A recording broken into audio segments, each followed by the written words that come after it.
নজর রাখবো ভোটের বঙ্গে ফের নরেন্দ্র মোদী। আজ রাজ্যে আসছেন প্রধানমন্ত্রী। উত্তর কলকাতার শ্যামবাজার থেকে রোড শো রয়েছে তার, এবং আজই অশোকনগর বারুইপুরে সভা করবেন মোদী। একাধিক কর্মসূচি, ঠাসা কর্মসূচি রয়েছে প্রধানমন্ত্রী নরেন্দ্র মোদীর। আমাদের সঙ্গে রয়েছেন আমাদের প্রতিনিধি ভেঙ্কটেশ্বর লাহিড়ী। সরাসরি চলে যাব ভেঙ্কটেশ্বরের কাছে। ভেঙ্কটেশ্বর, ভোটের বঙ্গের নরেন্দ্র মোদী আজকে উত্তর কলকাতার শ্যামবাজার থেকে রয়েছে রোড শো। একটু জানতে চাইবো এই রোড শো শ্যামবাজার থেকে শুরু হবে এবং তারপর কোথায় গিয়ে শেষ হবে, ঠিক কি জানা যাচ্ছে? দেখো, সপ্তম নবম ভোটের আগে আজকে বঙ্গোপসাগরে আসছেন প্রধানমন্ত্রী নরেন্দ্র মোদী। আজকে তার ঠাসা কর্মসূচি রয়েছে। প্রথমে বারাসাত লোকসভা কেন্দ্রের অশোকনগরে, সেখানে দলীয় প্রার্থীর সমর্থনে প্রথমে সভা করবেন প্রধানমন্ত্রী। তারপর যাদবপুর যে লোকসভা কেন্দ্র, সেই লোকসভা কেন্দ্রের বারুইপুরে তার দ্বিতীয় জনসভা রয়েছে। এবং এই জোড়া সভা করার পর আজকে সন্ধ্যে 6টায় শ্যামবাজার পাঁচমাথার মোড় থেকে স্বামী বিবেকানন্দের বাড়ি সিমলা স্ট্রিট পর্যন্ত রোড শো করবেন প্রধানমন্ত্রী। তুমি জানো যে এর আগে ভোট প্রচারে বঙ্গে একাধিকবার প্রধানমন্ত্রী এসেছেন।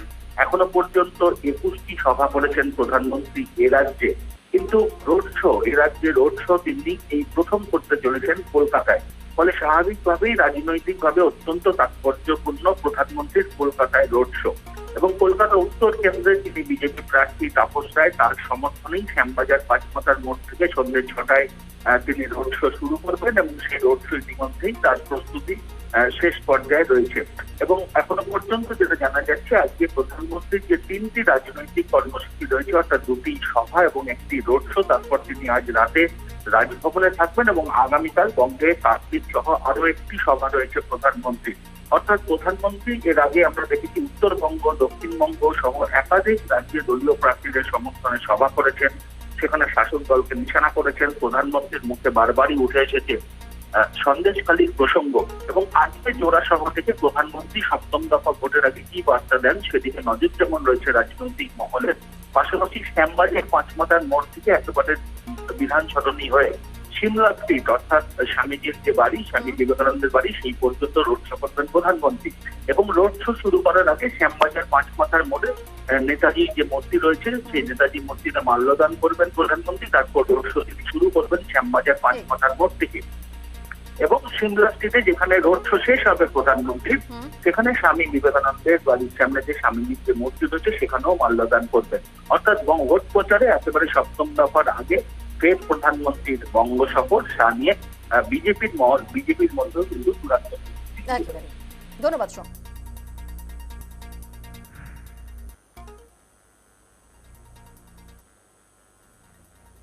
আর এদিকে আজ রোড শো মমতার। কলকাতার উত্তর এবং দক্ষিণ কেন্দ্রের জন্য এই রোড শো।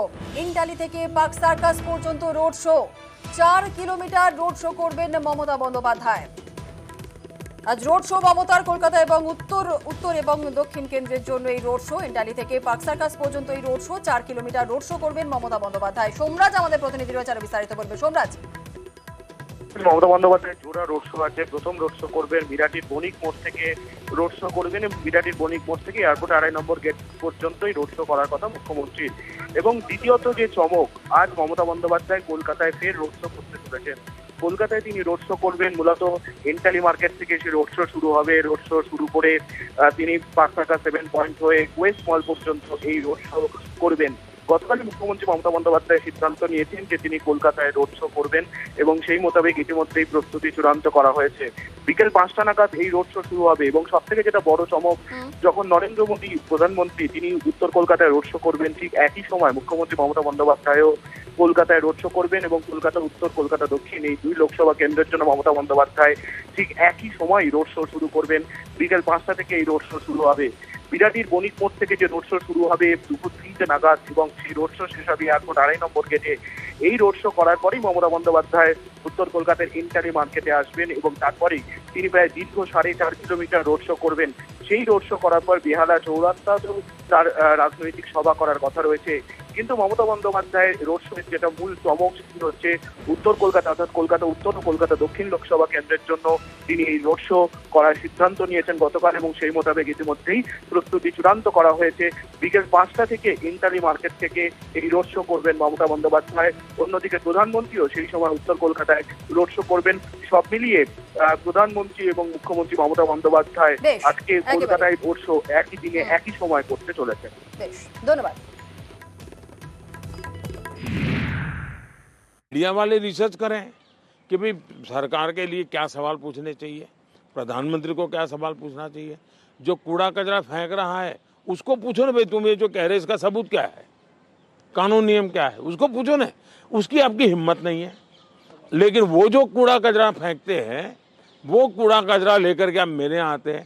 ये ठीक है कि मैं रिसाइकल के मानता हूँ, तो मैं इस कूड़े कचरे का रिसाइकल करके उसको खाद में परिवर्तित कर दूंगा और उसमें से देश के लिए कुछ न कुछ अच्छी चीज़ें पैदा कर दूंगा, इसलिए वो तो मैं करूंगा। लेकिन सरकार क्या करती है? आज गांव के सरपंच को चेकबुक पर सही करने का अधिकार होता है, देश के प्रधानमंत्री को नहीं है। ये इतना नॉलेज नहीं है इन लोगों को। देश के प्रधानमंत्री के पास इस प्रकार का कोई अधिकार नहीं होता है। मोदी सरकार का मैंडेट क्या है? मोदी सरकार ने अपने अफसरों को कहा है कि मेरी सरकार करप्शन के विषय में जीरो टॉलरेंस।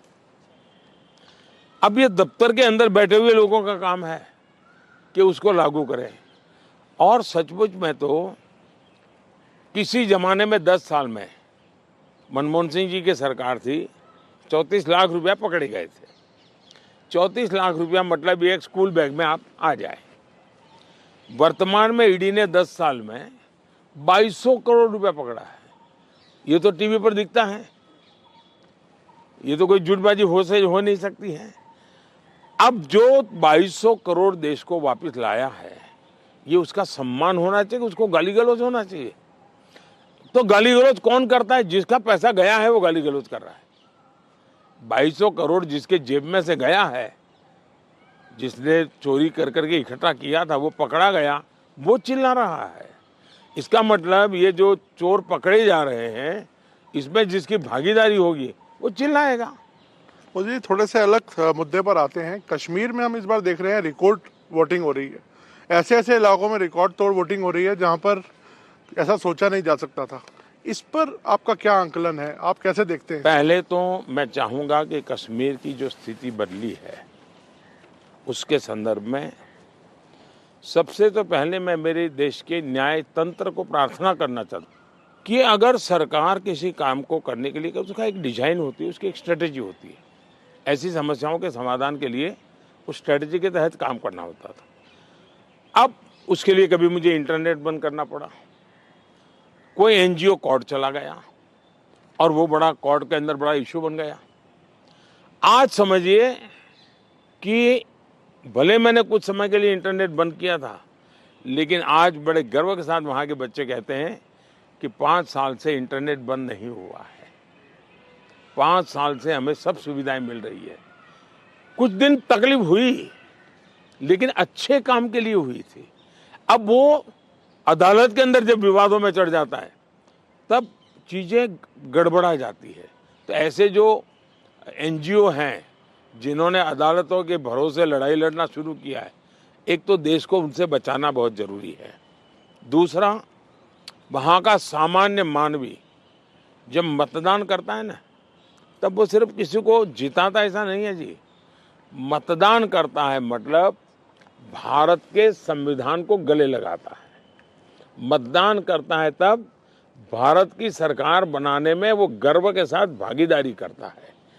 मतदान करता है मतलब कि भारत के सार्वभौमत्व के प्रति अपना समर्पण व्यक्त करता है। दूसरा, उनको विश्वास हुआ कि ये सरकार ऐसी है कि जहां फेयरनेस है, हम भरोसा कर सकते हैं कि ये सही होगा। और जब उसको ये विश्वास हो जाता है कि ये कोई हेरा फेरी नहीं हो रही है, तो वो पक्का वोट करने के लिए उत्साह से आता है। और उसका परिणाम है कि आज मतदान यानी 40-40 साल के रिकॉर्ड टूट चुके हैं। मेरे लिए बहुत सबसे बड़ी संतोष की बात है कि मेरे कश्मीर के मेरे भाई बहन, मेरे परिवारजन उमंग और उत्साह के साथ मतदान के लिए आगे आए। उन्होंने मतदान करके दुनिया को एक मैसेज दे दिया है। जो लोग आशंकाएं करते थे उनको एक मैसेज दे दिया है। सर ये क्या विंडिकेशन है 370 को जो आपने हटाया, इससे क्या लगता है कि आपका ये विंडिकेशन है कि जिस तरह से अब 370 ये सिर्फ एक 5-4 परिवारों का ही एजेंडा था जी। ये न कश्मीर की जनता का एजेंडा था, न देश के लोगों का एजेंडा था। ये अपने फायदे के लिए ये 370 की ऐसी एक दीवार बना के बैठे थे ताकि कोई झोंक न पाए, और कहते थे 370 हटेगी तो आग लग जाएगी। वो कहते थे 370 हटेगी तो कश्मीर चला जाएगा। आज ये सत्य हो गया कि 370 हटने के बाद ज़्यादा एकता की अनुभूति हो रही है, कश्मीर के लोगों का अपनापन ज़्यादा बढ़ रहा है, और इसलिए इसका सीधा परिणाम चुनावों में भी दिखाई देता है, टूरिज्म में दिखाई दे रहा है। G20 समिट वहाँ होती है, बड़े शान से कश्मीर ने उनका स्वागत किया पूरी दुनिया का, और इसलिए ये कैसे झूठी दीवारें खड़ी कर करके देश को टुकड़ों में देखा गया, इसका ये उदाहरण है, और उसको मैंने ध्वस्त किया है। सर वेल्थ क्रिएटर्स को लेके भी बातचीत, एक नैरेटिव आता है कि कभी राहुल गांधी जी बोलते हैं कि आप कुछ परिवार को आप बढ़ा रहे हैं, अभी आपने हाल में उनको बोला, तो क्या लगता है कि देश में जो वेल्थ क्रिएटर्स हैं उनको ही उन पर राजनीति होनी चाहिए? मैं फिर कहता हूँ, जो लोग ये कूड़ा कचरा फेंक रहे हैं उनको पूछो ये तुम कहाँ से लाए हो, उनसे बात करो भाई। आप उनसे तो कुछ पूछते नहीं हो, और इसलिए मैं समझता हूँ कि ये चर्चाएं उनके साथ करें तो ज़्यादा अच्छा होगा। सर उड़ीसा में अभी चुनाव होने हैं अभी हाल में, उधर आपकी देखा जाए तो काफ़ी अच्छे संबंध थे नवीन पटनायक जी के साथ, उन्होंने कई मुद्दों पर आपको सपोर्ट किया। अब आप लोगों का अलायंस नहीं है और आपस में एक दूसरे से लड़ रहे हैं, किस तरह से आप देखते हैं? हिंदुस्तान के सभी राजनीतिक दलों के नेताओं के साथ हमारे संबंध अच्छे ही हैं, और लोकतंत्र में हमारी दुश्मनी नहीं होती है, संबंध अच्छे होने ही चाहिए। ত্রাণের কাজের খতিয়ান চাইলেন মুখ্যমন্ত্রী মমতা বন্দ্যোপাধ্যায়। দক্ষিণ 24 পরগনা, পূর্ব মেদিনীপুরে কতটা কাজ এগোচ্ছে তার খতিয়ান চাইলেন মুখ্যমন্ত্রী মমতা বন্দ্যোপাধ্যায়। আর মুখ্য সচিবের কাছেই ত্রাণের কাজের রিপোর্ট তলব। ত্রাণের কাজের খতিয়ান চাইলেন মুখ্যমন্ত্রী মমতা বন্দ্যোপাধ্যায়। দক্ষিণ 24 পরগনা, পূর্ব মেদিনীপুরে ঠিক কতটা কাজ এগোচ্ছে এবং মুখ্য সচিবের কাছে ত্রাণের কাজের রিপোর্ট তলব করলেন মুখ্যমন্ত্রী মমতা বন্দ্যোপাধ্যায়। ত্রাণের কাজের খতিয়ান চাইলেন মুখ্যমন্ত্রী মমতা বন্দ্যোপাধ্যায়। আমাদের সঙ্গে রয়েছেন আমাদের প্রতিনিধি সোমরাজ বন্দ্যোপাধ্যায়। সোমরাজ, আরো বিস্তারিত বলবে সোমরাজ। হ্যাঁ দেখো, মুখ্যমন্ত্রী মমতা বন্দ্যোপাধ্যায় ইতিমধ্যে আশ্বস্ত করেছিলেন যে রেমাল নিয়ে যেসব জায়গায় ক্ষয়ক্ষতি হয়েছে সেখানে ত্রাণ এবং সরকারি পরিষেবা পৌঁছে দেওয়া হবে। যেটা নবান্ন সূত্রে জানা যাচ্ছে যে মুখ্যমন্ত্রী মমতা বন্দ্যোপাধ্যায় ইতিমধ্যে মুখ্য সচিবের থেকে রিপোর্ট নিয়েছেন যে ত্রাণের কাজ কতটা এগোনো গেছে, পাশাপাশি যেসব জায়গায় বাঁধের ক্ষয়ক্ষতি হয়েছে সেই কাজগুলি কতদূর এগোনো হয়েছে। ইতিমধ্যেই যেটা জানা যাচ্ছে নবান্ন সূত্রে 2 লক্ষেরও বেশি মানুষকে নিরাপদ জায়গায় সরিয়ে নেওয়া হয়েছে, কিন্তু সরকারি সাহায্য কতটা পৌঁছচ্ছে সেটা মুখ্য সচিবের থেকে ইতিমধ্যে রিপোর্ট দিয়েছেন মুখ্যমন্ত্রী মমতা বন্দ্যোপাধ্যায়। নবান্ন সূত্রে খবর, গোটা বিষয়টি নিয়ে মুখ্য সচিব বিপি গোপালিকা আজকে বৈঠকও করবেন বলেই নবান্ন সূত্রে জানা যাচ্ছে। সব মিলিয়ে গতকাল আমরা দেখেছিলাম রেমাল নিয়ে মুখ্যমন্ত্রী মমতা বন্দ্যোপাধ্যায় রাতভর নজরদারি করেছিলেন এবং তারপর মুখ্য সচিবের থেকে রিপোর্ট নিয়েছিলেন গোটা বিষয়টি নিয়ে, এবং আজও ত্রাণের কাজ কতটা এগোচ্ছে বা সরকারি পরিষেবা কতটা পৌঁছেছে তা নিয়েও মুখ্য সচিবের থেকে রিপোর্ট নিয়েছেন মুখ্যমন্ত্রী মমতা বন্দ্যোপাধ্যায় বলেই নবান্ন সূত্রে জানা যাচ্ছে। বেশ, ধন্যবাদ। আর আজ থেকে দক্ষিণে বাড়বে তাপমাত্রা, গরম এবং অস্বস্তি বাড়বে দক্ষিণের জেলাগুলিতে। বিকেলের দিকে পশ্চিমের জেলাগুলিতে বৃষ্টির সম্ভাবনা রয়েছে, আর উত্তরবঙ্গে আজ ভারী বৃষ্টির পূর্বাভাসও রয়েছে। আর একবার আপনাদের জানিয়ে রাখি, আজ থেকে দক্ষিণে বাড়বে তাপমাত্রা, গরম এবং অস্বস্তি বাড়বে দক্ষিণের জেলাগুলিতে। বিকেলের দিকে পশ্চিমের জেলাগুলিতে বৃষ্টির সম্ভাবনা রয়েছে, আর উত্তরবঙ্গে আজ ভারী বৃষ্টির পূর্বাভাস রয়েছে। রেমালের জেরেই এগিয়ে এসেছে দক্ষিণ পশ্চিম মৌসুমী বায়ু। আগামী 4 থেকে 5 দিন কেরলে পৌঁছে যাবে মৌসুমী বায়ু। আর কি বলছে আবহাওয়া অফিস, আপডেট নেব। আমাদের সঙ্গে রয়েছেন আমাদের প্রতিনিধি বিশ্বজিৎ সাহা। বিশ্বজিৎ, কি বলছে আবহাওয়া অফিস?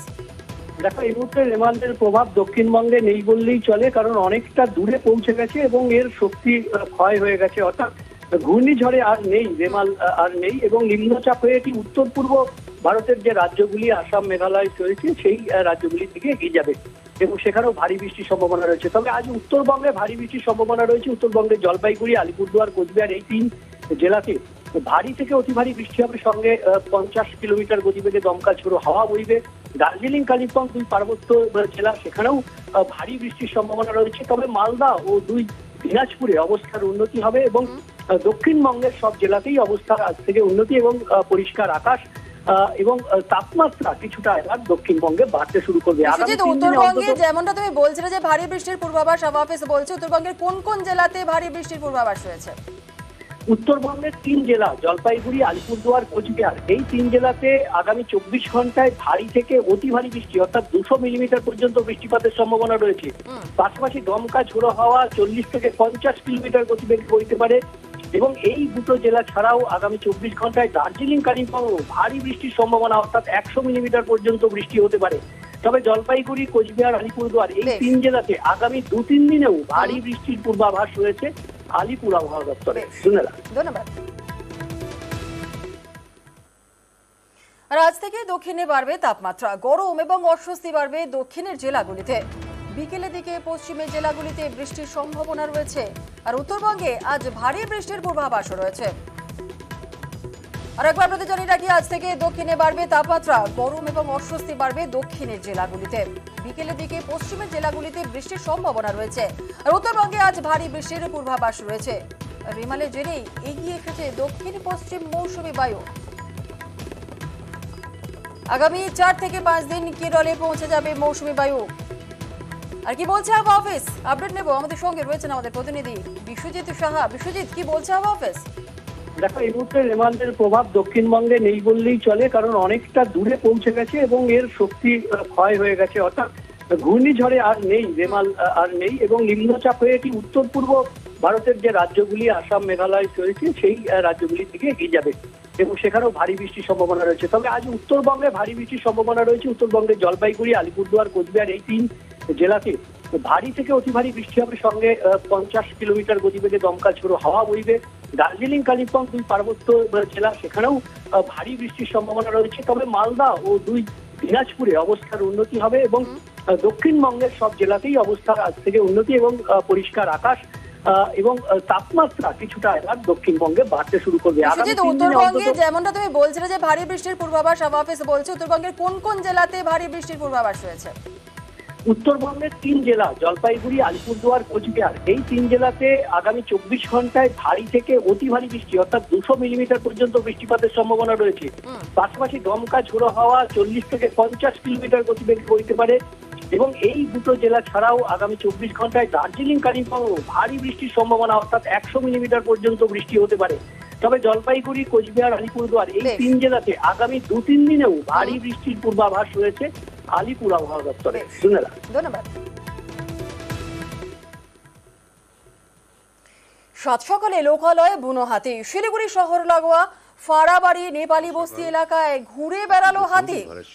ভুট্টা খেতে তারা হানা দিয়েছে। সকাল সকাল এলাকায় হাতি দেখে রীতিমতো আতঙ্কিত এলাকাবাসী।